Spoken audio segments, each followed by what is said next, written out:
Ja sam Ivica Vagrinec, ratni vojni invalid prve skupine, imam 52 godine, evo živim u jednom malom selu pokraj Varaždina. Poslije 33 ratnih operacija i 500 dana bolnice, rehabilitacije, evo tu sam danas živim i funkcioniram. Krećem se sa ortopedskim pomagalom, jednom postpažnjom štakom i kolicima. Ja nemam razloga da ne budem dobro, pošto sam imao suprugu koja radi, imam klinice koje rade u školi su. Hobi rezbaranja ljudske jajeta je jedan specifični hobi. Samo je specifični po tome kad to malo ljudi radi.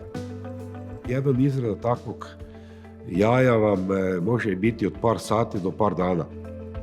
Zahtijeva potpunu koncentraciju. Na taj način umjesto lijekova se smirujem, u mene to umiruje i svako jaje je unikatno. Kad se ga napravi, to je još jedna pobjeda moja u mojem životu. Idemo dalje.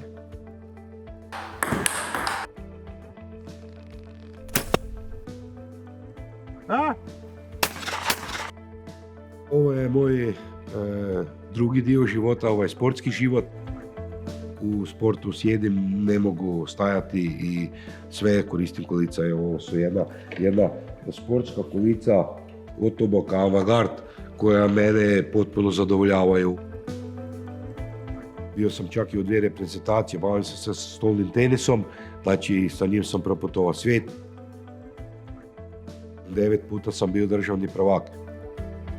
Stolni tenis je isto jedan specifični sport u kojima bi trebali uvijek biti nutra, znači uvijek bi trebali ići u treningu. 5 godina iza toga počeo sa streličarstvom. Mirna ruka, precizno oko i strašno puno koncentracije zahtjeva. Klub postoji od 2014. godine i imamo puno rekorda ispucanih. Oko 20 i nešto državnih rekorda držimo kaj ekipno, kaj pojedinačno. Ne? I osvojio sam dosta, oko 40-ak turnira.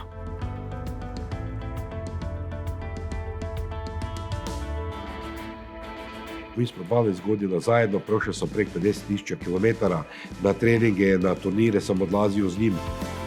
Nije možda Harley Davidson, ali mi je još draži možda.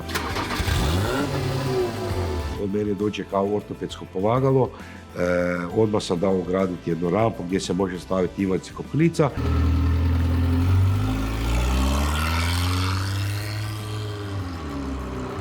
Iza nas je streljana trap i 20 godina pucam iz kolica. Tu treba i dosta preciznosti i brzina, jer tu je golub izleti u sekundi. Nema lovca koji mi nije došao stisnuti luko dok je vidio da čovjek dođe u kolicima pucati. I bio sam jako dobar, puno sam turnirao pobjedio. Ne morate biti svjetski prvaci, ali poruka je da se bavite sportom, puno ćete lakše kroz život kročiti, a tu je onda i društvo, znači tu je klub, tu je društvo, tu su prijatelji i tu je osjećaj pripadnosti, da negdje pripadaš je vrlo bitna, pogotovo kod nas invalidnih osoba.